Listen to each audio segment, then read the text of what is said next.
le lascia sola.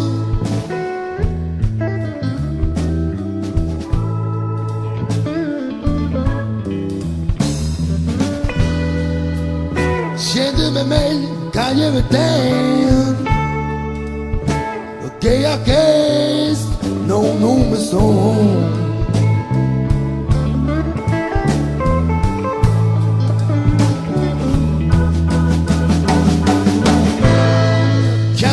Sta casa proprio da ieri,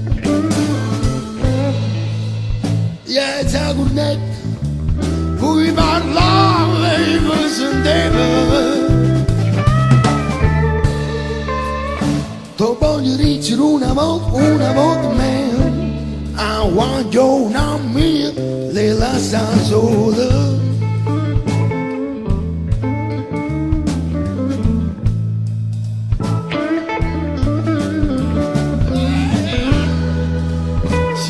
Meglio che lieve tempo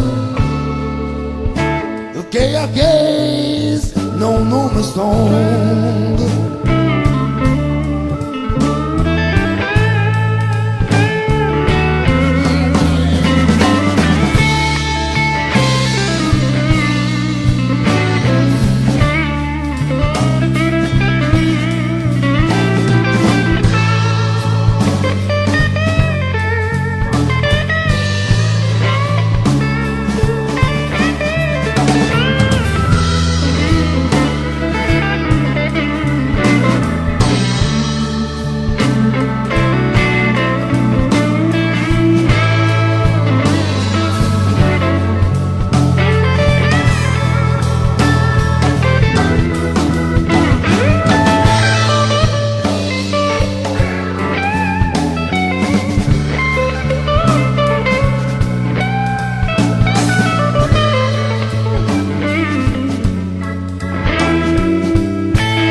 Chiama a casa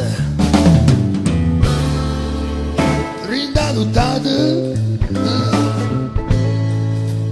siete-me buona miseria, ma nessuno ti voleva una pagariata. Ti levi già una volta me, a guagliona mia, le lascia sola.